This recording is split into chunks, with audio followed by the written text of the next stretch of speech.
8월 달에는 남다른 신앙생활에 관해서 말씀을 전하겠습니다.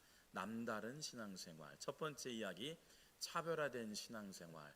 우리 같이 해볼까요? 차별화된 신앙생활. 아멘. 여러분, 남다르다란 단어를 개인적으로 좋아합니다. 또한 종종 쓰기도 합니다. 이 남다르다는 사전적 의미를 보면 두드러지게 다른 사람과 같지 아니하다. 남과 다른 부분이 있다는 거죠. 차별화되었다는 겁니다. 차별이라는 단어는 부정적인 단어, 문장에 사용되기도 하죠. 인종차별, 친구들이 차별하다. 좋은 의미로 사용하기보다는 좀 잘못되거나 때로는 부정적인 차별된 단어이기도 합니다. 그러나 요즘 과거에 비해서 차별화라는 용어는요, 다양하게 사용되고 있죠. 성공을 위한 비즈니스 현장에서 또한 기업가들에게 마케팅 용어로서 차별화되다, 차별성을 많이 언급합니다. 마케팅 불변의 법칙의 저자 잭 트라우드는요, 세계 정상 경쟁사회에서 살아남을 수 있는 방법을 소개하는데 바로 차별화를 우선 꼽습니다. 차별화에 실패한 상품은 소비자에게 환영받지 못한다. 그래서 소위 다시는 쳐다보지 않도록 내가 차별성에 독특하게 서 있기를 원하는 마음. 그래서 여러분 보시는 것처럼 특별히 많은 매장이나 기업들 운영할 때 차별성을 우선시하는 경우가 많이 있음을 보게 됩니다. 여러분, 일반 마켓에서 4만 종의 브랜드 품종이 진열되어 있는데요, 우리가 마트나 아니면 작은 스토어일지라도요, 많은 제품들이 진열되는데 보통 4만 개 정도가 진열된다고 말합니다. 그런데 이 4만 개 가운데요, 150개만 소비자들의 손길에 들리게 되어진다. 그러면 이 4만 개 중에서 150개만 들리면 나머지는 어떻게 될까요? 소리 우리 알고 있는 사용되지 않는다는 거죠. 반면 39,850개 품종은요, 소비자의 눈에서 벗어난다는 의미입니다.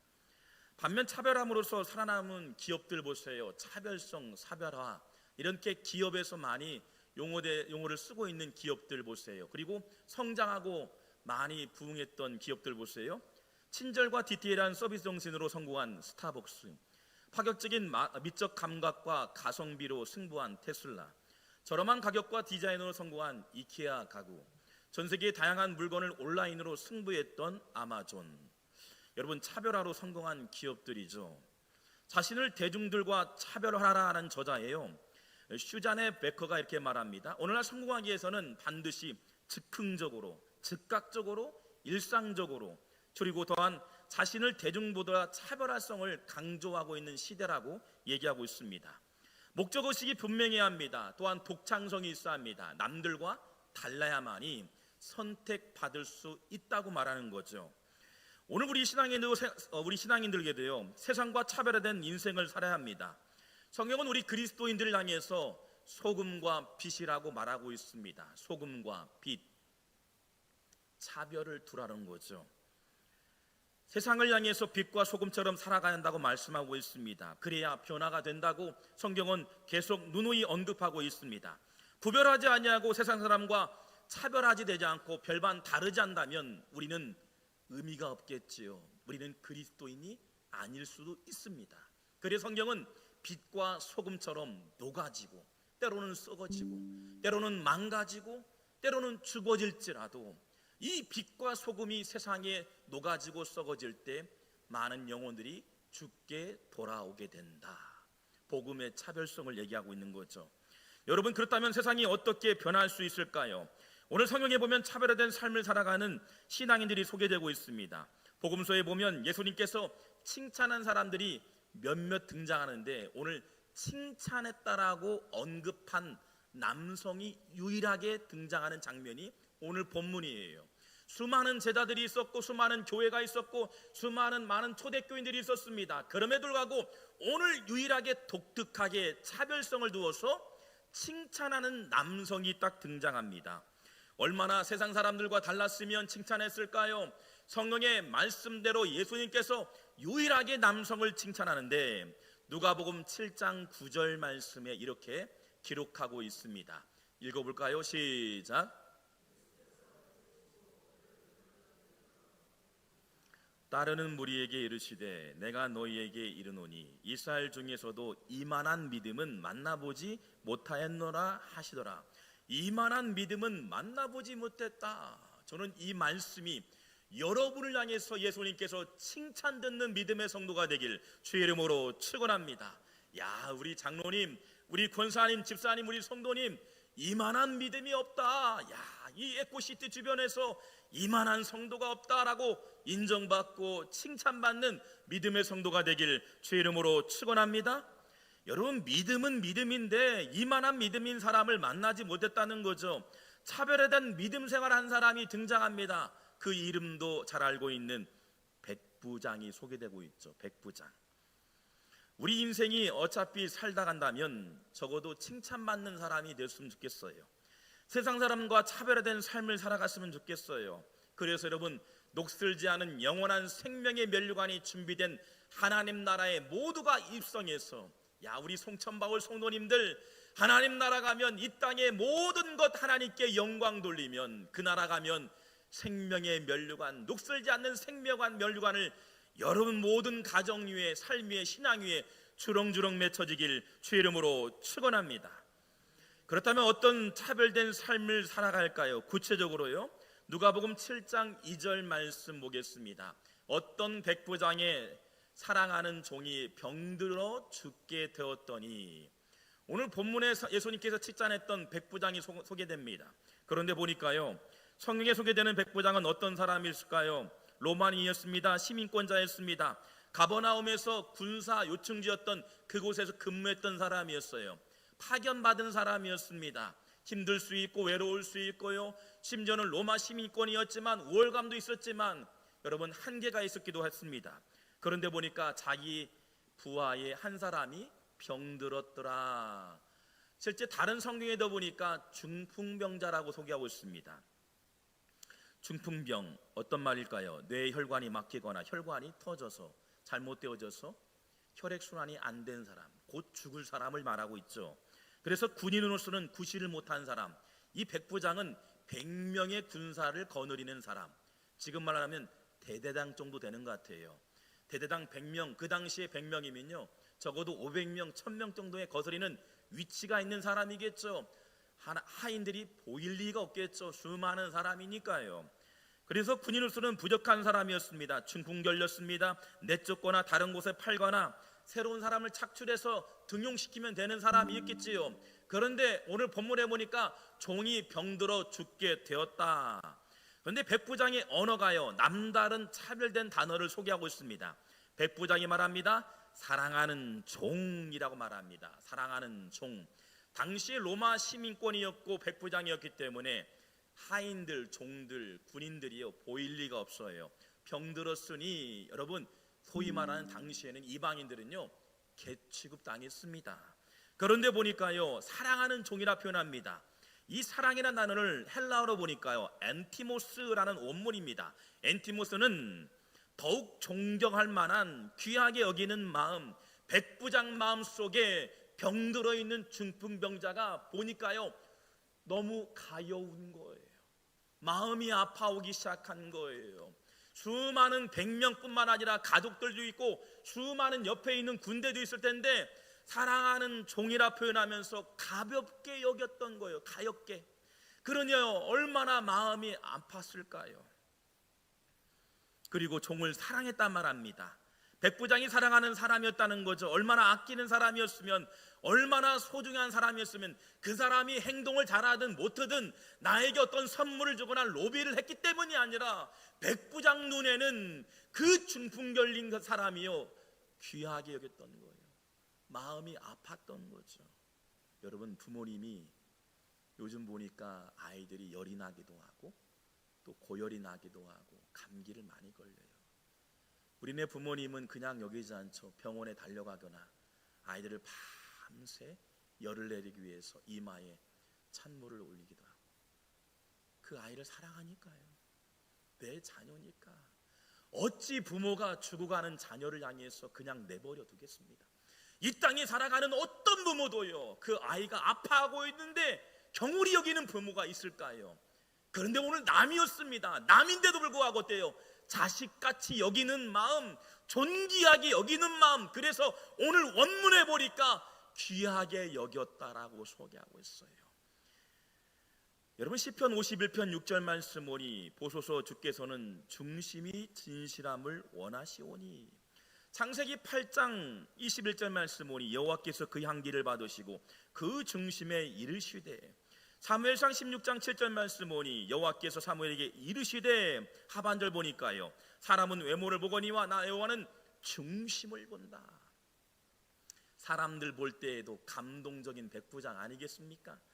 많은 사람들이 있을 텐데 이 아파하는 영혼을 바라보면서 얼마나 아파하는 백부장의 모습이 다른 사람들이 눈에 안 보였을까? 보였겠죠. 야, 우리 백부장 대단하다. 내가 종처럼 여겼던, 나를 종처럼 여기거나 때로는 개취금 당할 수 있는 인생이지만 내 옆에 있는 이 사람이 중풍 걸렸는데 그 영혼을 귀하게 여기는 백부장의 모습을 하인들이 보았을 것이고, 군인들이 보았을 것이고, 가족들이 보았을 것이고, 주변의 사람들이 보았을 거예요. 얼마나 대단합니까? 나 살기도 바쁘고요, 먹기 살기도 바쁩니다. 재산 모으기도 힘든 세상 속에서 누구 하나 바라본다는 것, 누구 하나 관심 갖는 것, 여러분 쉽지 않은 일입니다. 그러나 보니까요, 백부장이 관심을 두었고 관심 이상 사랑하는 종이었다. 그러니요, 하나님의 마음이 움직일 수밖에 없는 거예요. 하나님 아버지의 마음이 움직일 수밖에 없는 거예요. 성경은 우리에게 분명히 지적하고 있습니다. 중심을 본다라고 해요. 중심을 보시는데 이 중심이 하나님을 기쁘게 하는 중심 되어지면 질고의 문제도 생사의 문제도 하나님이 앞서 일하여 주실 줄 믿습니다. 할렐루야. 여러분, 이런 믿음 되길 주의 이름으로 축원합니다. 하나님은 차별화된 마음의 중심을 보신다는 거예요. 백부장의 차별화된 태도가 하인의 병을 고칠 수 있도록 예수님의 마음을 움직이는 생명을 존귀하게 하시는 믿음의 성도가 되길 주의 이름으로 축원합니다. 첫 번째, 남다른 사람들을 존중히 여기는 마음을 가졌다는 거죠. 두 번째, 백부장의 태도가 어떤 태도였을까요? 마태복음 8장 5절 말씀 보니 이렇게 기록되고 있습니다. 예수께서 가버나움에 들어가시니 한 백부장이 나와 간구하여라고 나와 있습니다. 간구했다, 나갔다. 여러분, 그의 백부장의 태도를 자세히 보니까요, 마태복음, 누가복음, 요한복음의 이 복음서에 곳곳에 기록되어 있습니다. 중요하니까, 또한 그의 믿음이 남다르니까 기록되고 있죠. 이 백부장이 예수님께 나왔다라는 헬라어 단어를 보니까요, 프로센텐이란 단어입니다. 이 프로센텐은 내가 어떤 이득을 원해서, 다른 개인적인 이득을 원해서가 아니었어요. 머리로 계산하지 아니하고 직접 나갔다는 거예요. 이득이 되는지 안 되는지, 손해인지 그 생각을 하지 않고 나의 어떤 이득을 원해서가 아니라 누군가 아파하는 영혼의 이 병을 치료하기 위해서 소문을 들으니 예수가 치료하는 하나님의 아들임을 보게 된 거죠. 그러니요, 전혀 계산하지 않고 나갔다라는 겁니다. 자신의 부하의 생사를 위해 앞뒤 가리지 않았다는 거예요. 혈관이 막혀 지금 생사의 기로의 상황에 자신의 부하가 살아날 수만 있다면, 자신의 부하가 생명같이 다시 한번 회복될 수 있다면 그런 마음으로 나아갔다는 거죠. 저는 이 한국교회뿐만 아니라 우리나라 가운데도요, 이런 상사분들이 많았으면 좋겠어요. 이런 CEO들이 많았으면 좋겠어요. 이런 목회자도 많았으면 좋겠고, 이런 중직의 분들이 많았으면 좋겠고요. 가정에도 내가 우월감을 가지고 부모의 역할이 아니라 생명같이 여기는 마음들이 있었으면 좋겠다는 마음이 들어요. 오늘날 이 시대 가운데 너무나 척박합니다. 강팍합니다. 수많은 어려움 속에 살아갑니다. 그러나 이 백부장의 마음처럼 계산하지 아니하고 앞뒤 가리지 않고 나아가는 사람, 그런 사람이 많은 가정, 그런 교회가 힘 있는 교회고 능력 있는 교회고 하나님께서 일하시는 교회와 성도가 되는 줄 믿습니다. 한 사람 한 사람 생명을 귀하게 여긴 백부장의 태도. 야고보서 5장 16절 말씀 보니 의인의 간구는 역사하는 힘이 큼이니라. 백부장의 태도는 하나님을 움직이게 합니다. 한 사람의 간절한 간구, 한 사람의 절박한 기도, 한 사람의 중보 기도가요 생명을 살리는 마중물이 되었다는 거죠. 백부장의 그 근사한 믿음, 차별하다는 믿음이요 죽어가는 생명에 다시 한번 뜨겁게 불을 지피는 예수의 치료하는 손길을 움직이는 은혜가 되는 줄 믿습니다. 기적의 재료인 거예요. 우리 한번 같이 할까요? 기적의 재료가 됩니다. 할렐루야. 여러분의 기적의 재료, 자녀의 아픔을 보면서, 때로는 자녀의 고통을 보면서, 우리 주변의 많은 어려운 이웃들을 향해서 볼 때 여러분의 간구, 나아가는 마음들, 태도를 통해서 여러분 기적의 재료가 되길 주의 이름으로 축원합니다. 듀크 대학 헤럴드 지 페닉 박사는요 1500건의 이상의 의학 연구를 분석한 건과 종교를 갖고 있는 기도하는 사람이 정신적으로나 신체적으로 더 건강하다는 통계가 나왔습니다. 즉 기도는 영적 원리가요 신체의 변화가 일어난다는 겁니다. 더 건강해진다는 거죠. 기도하는 사람은 더 건강해지고 스트레스가 작아지고 더 희망적이며 더 평안하며 더 낙관적이며 더 우울과 불안이 덜하며 더 소망적인 마음이 다스림을 받는다. 여러분 백부장이 얼마나 존귀하게 여겼으면 그 신하들이요 봤을 것이고 질고의 문제를 갖고 있던 이 중풍연자가 얼마나 감동이 됐을까. 매일같이 울었을 거예요. 개취급당할 수밖에 없는 나의 영혼이었지만 백부장이 나에게 관심을 두고 생명같이 여기고 나의 병을 치료하기 위해서 눈물 흘리는 그 모습, 기도의 간구. 얼마 전에 군산 중동교회에서 한 집사님과 따님이 저희 교회를 방문했어요. 제가 유학을 갔다 와서 군산 중동 성결교회 한 1000여 명 정도가 장년부가 모이는 교회에서 사역한 적이 있습니다. 그 집사님이 오랜만에 몇 번씩 통화를 했는데 저는 이제 사역지를 떠나면 연락을 안 합니다. 제 개인적인 목회 철학이기도 하고요. 그런데 연락이 왔어요. 목사님 중동교회에 있을 때 청소년부 비전 트립을 미국으로 가지 않았나요? 같이 갔어요. 그 집사님과 따님들과. 근데 이번에 따님이 전북대학교 졸업을 앞두고 미국 샌디에고, 그러니까 LA의 밑에에 한 2-3시간 정도 가면 샌디에고가 있어요. 해군 기지가 있기도 하고 정말 너무 좋은 곳이기도 하죠. 어쩌고로 유학을 떠난다는 거예요. 목사님 도움을 구하고자 왔습니다 라고 하더라고요. 그래요 집사님, 제가 아는 범위에서 알려드리죠. 그래서 제가 미국에서 살아가면서나 생활하면서 디테일하게 자세하게, 또 지금도 계시는 지난번에 우리 LA에서 오신 황희정 목사님 연락을 해서 바로 연락을 취했습니다. 그래서 목사님의 가까운 지인의 목사님, 샌디에고에서 목회하시는 목사님을 또 연락하게 지금 도착했을 거예요. 그런데 여러분 많은 일들을 가르쳐주고 얘기해주면서요 마음이 짠한 거 있죠. 딸아이를 보내는 부모의 마음이 얼마나 짠했을까.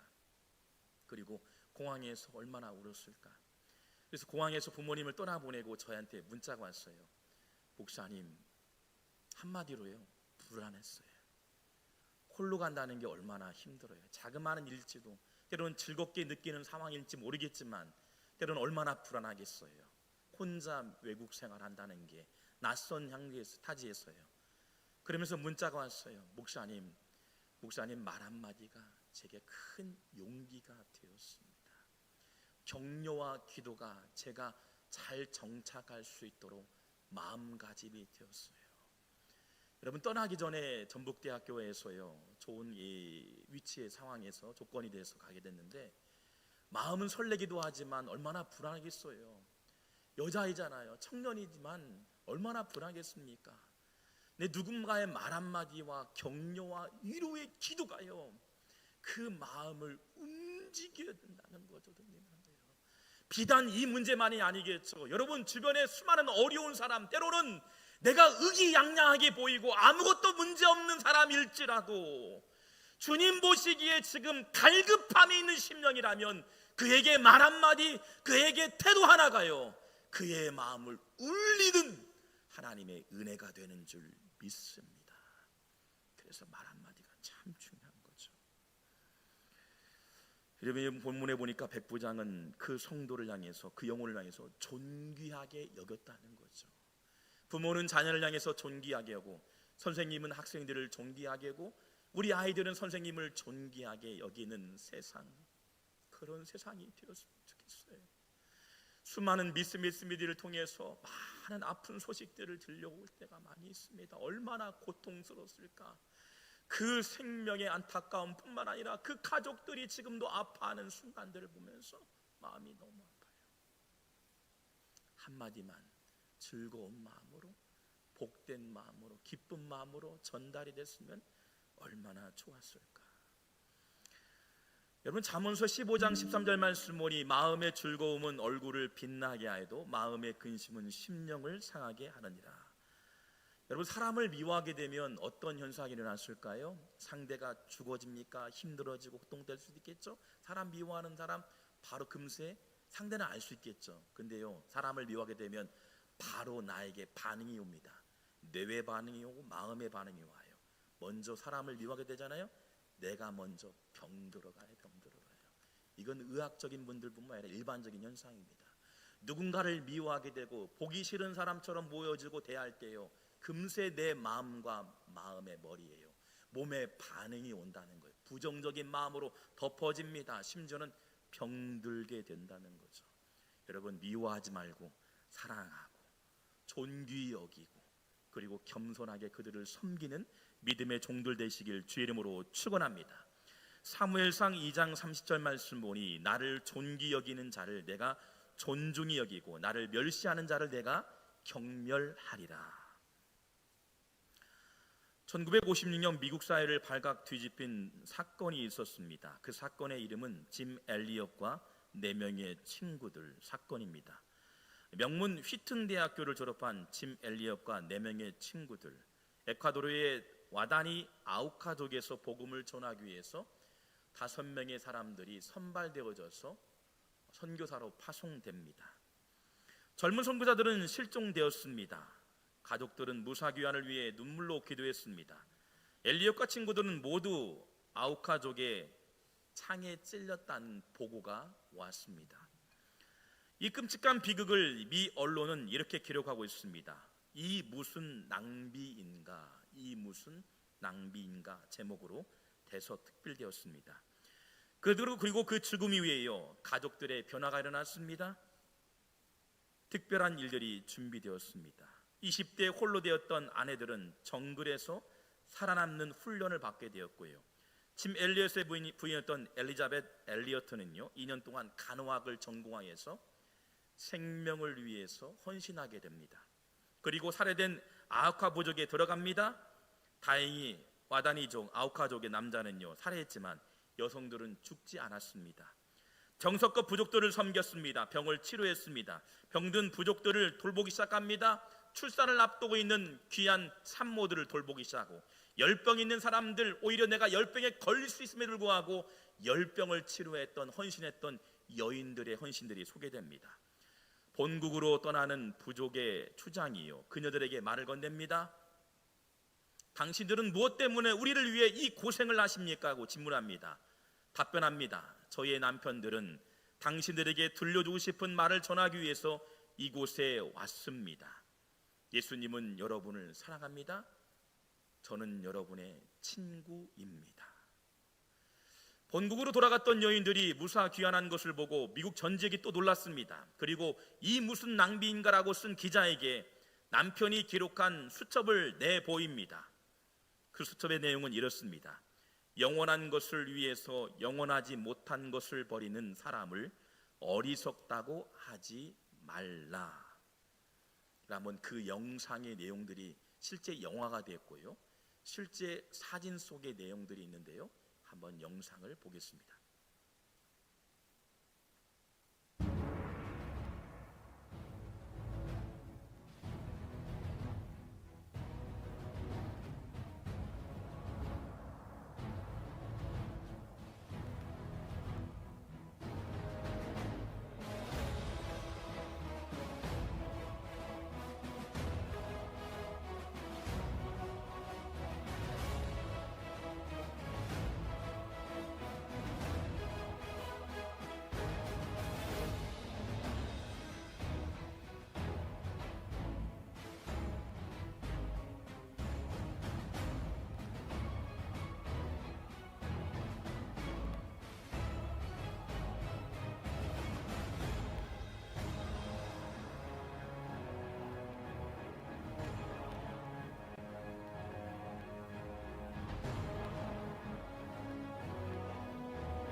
여러분, 짐 엘리엇과 친구들의 헌신의 희생이요 불모지였던 와다니 족의 땅이 변화가 일어납니다. 선교사들을 창으로 찔렀던 와다니 전체가 복음화를 받아들였고요. 그 가운데 4명의 목회자가 세워졌고 장로님 또한 전도자가 세워졌습니다. 짐 엘리엇의 고백이요 죽기 전에 아들과 대화했던 내용이 저의 귓가에 아직도 울림이 있어요. 그 아들에게 그럽니다. 선교지를 떠나는 아버지가 그 아들에게 그래요. 내가 가는 이유는 영원한 하나님 나라에 갈 준비가 되지 아니했기에 아빠가 그 부족에 가야 돼. 아빠가 그 부족에게 가야 돼. 순교하기 전에 아버지가 아들에게 남긴 문장이기도 합니다. 영원한 하나님 나라에 갈 준비가 되지 않은 그 부족에 내가 가야 한다는 것. 누구도 발길이 없기 때문에 내가 가야 한다. 내가 가야 한다. 여러분, 오늘날 우리 전주시만 보아도요 120년, 130년 전에 수많은 선교사님이 이 땅에 왔습니다. 군산 지역에, 전주 지역에, 그리고 병원을 세웠습니다. 우리가 알고 있는 예수병원이죠. 우리 교인들이 그 예수병원의 언덕에 알지 못하는 묘비를 방문했어요. 전주 시민들도 잘 몰랐던 묘비였죠. 그 묘비 가운데는 수많은 이름도 없이 빛도 없이 살아간 선교사님들의 시신들이 묻힌 곳이에요.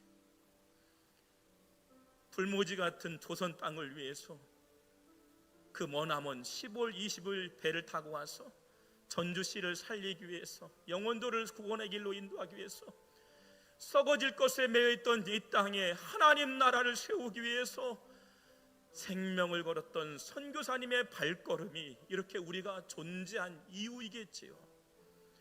여러분, 저는 기대합니다. 여러분이 짐 엘리엇이 되었으면 좋겠어요. 백부장이 되었으면 좋겠어요. 말 한마디 그리고 행동 하나가 닫혀진 문 가운데 생명이 전달되어지며 그 영혼들이 살아날 그날을 바라보면서 오늘도 때로 내가 망가지고 때로는 아파하고 고통이 있을지라도 하나님, 내가 죽어지겠습니다. 짐 엘리엇이 되겠습니다. 내가 백부장이 되겠습니다. 오늘 우리가 존재하는 이유가 뭘까요? 하나님 나라를 일구는 일꾼이죠. 짐 엘리엇이 되어서 자신의 생명을 순교하기까지 헌신의 삶을 살아갔던 예수님처럼 차별화되고 독특하고 남달랐던 신앙의 고백이 오늘 우리의 심장을 뛰게 하는 이유임을 믿어 의심치 않습니다. 자신의 부하했던 종을 위해 자신의 신분에 개의치 않고 존중히 여겼던 백부장, 그리고 생명을 다해서 그 오지의 불모지에서 생명을 던졌던 엘리엇과 친구들, 한 영을 향해 존중히 여겼던 마음, 저와 여러분 모두가 한 영혼 한 영혼을 존중히 여기는 남다르고 차별화된 믿음의 성도가 되길 주 이름으로 축원합니다. 기도하겠습니다.